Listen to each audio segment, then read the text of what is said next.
All right, so this is coming up lately, and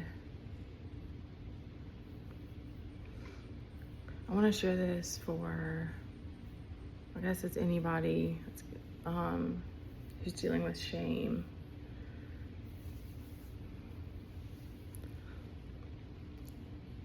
There might be some women or people that you dated or relationships that you walked away from that just like curse your name, but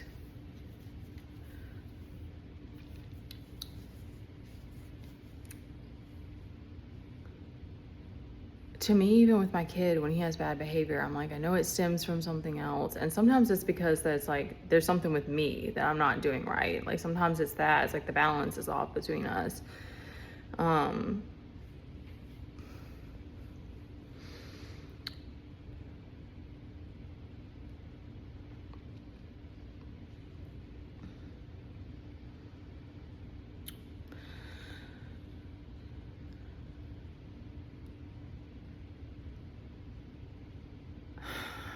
How was I gonna say about this? Like, shame is, I think, grief, heartbreak, and shame. I kind of like think of the top three hardest ones to deal with, and I think shame is possibly the most difficult because you just don't feel worthy of God. Like, you don't feel worthy of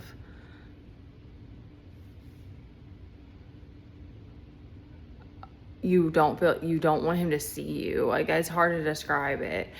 And but that's also why it's so profound. It's just like it's always both. It's like it's hard to put it into words, but it's like you can't describe the feeling of like being wrapping yourself in that and letting God like love you through that. And like for me now, it's not like I look at a man who does things and I'm like, oh, he's a bad man. It's just like, no, it's just your behavior is being bad, and I don't want to put up with it. Like, I don't want to deal with it. And that's the shift that will start to happen once you can sit with it and let God in and let yourself and love yourself through that, and realize that it's whatever is happening in your reality now to make you feel ashamed is from a very, very, very long, like a pattern that happened when you were very, very little. And it was something that your parents, like, they were like, no, this is a non-negotiable, like, you don't do this. And it was like, but it was a moment where you needed to be embraced. Like when that woman, I'm going to give examples that are coming to me, like when that woman came in and confronted me at the gym. I made another video about this. She confronted me at the gym. My kid was in the daycare, and this like fear still lingers around today, because I still have that. I had to move through it this morning. I still have that fear of like, you know, what if the situation with my kid never changes because I don't have someone that I know that my kid, like a place where my kid is good, or he doesn't develop that independence because everywhere we go, we get kicked out. So like that fear has traveled around with me since then, since all of these things started happening. But the shame that came through was like when that woman confronted me, because I was like, it traveled back to like when I was in postpartum and I was lashing out at my kid. I was punching holes in walls. I still have that once in a while. Like, the rage has been really hard to deal with. And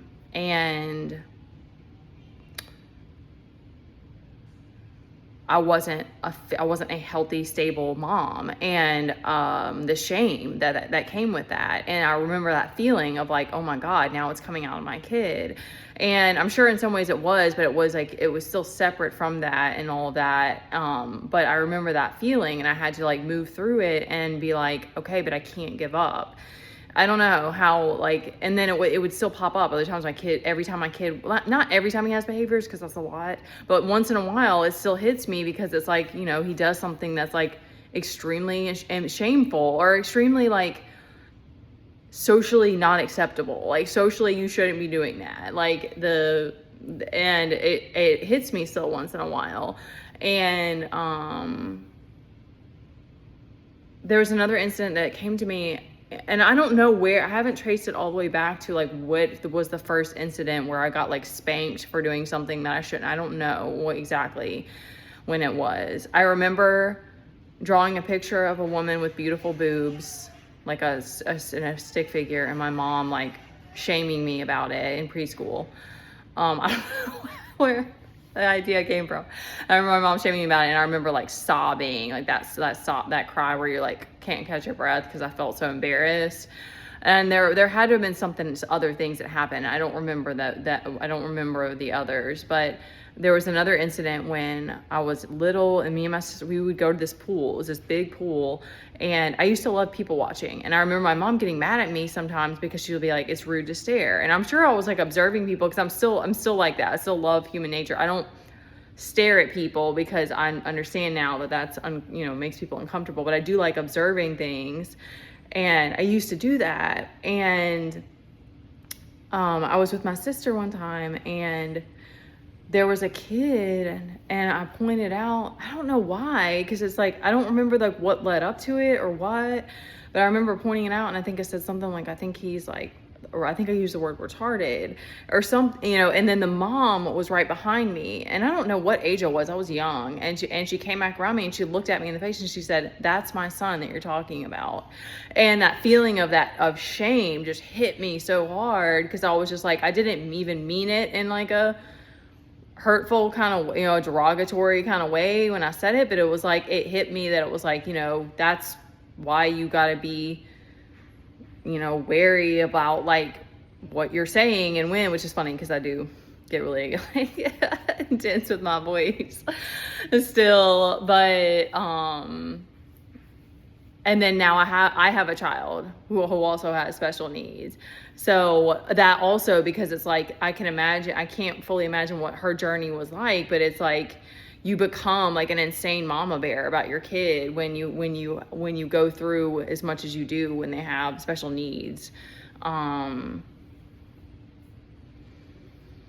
I mean, maybe that was my karma. I don't know. I remember at the time, I think that I was being reckless with the way I was speaking, but it wasn't, I wasn't like making fun of the kid. It was just like an observation, but still, it's like, that mom I didn't feel like she had a right to be like hurt by that and stuff. So,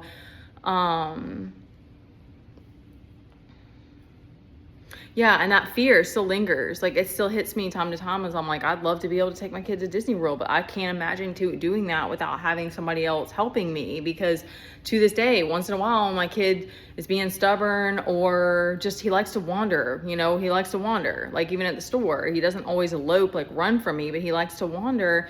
And that's kind of just a part of his personality. I don't know that that's just gonna like suddenly change.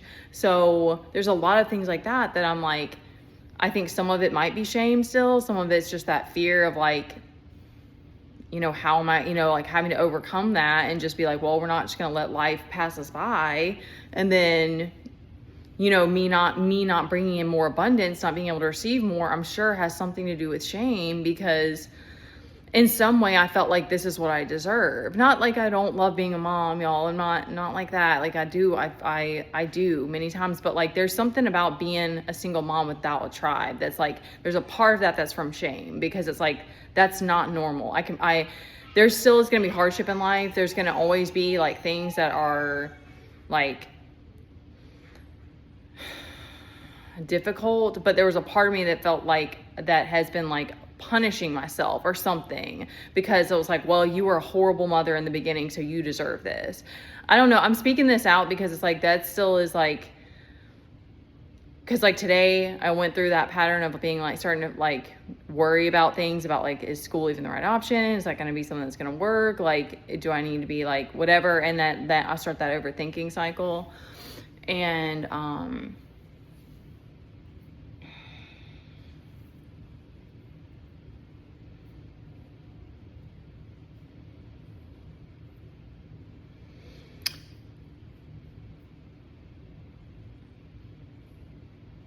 like, as for like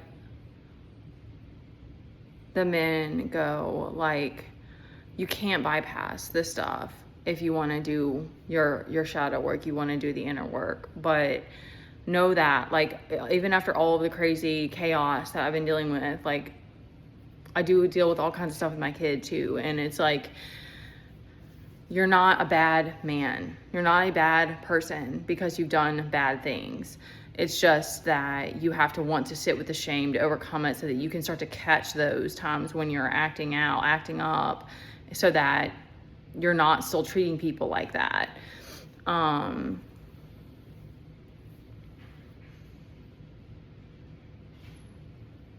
Okay, yeah, that's all.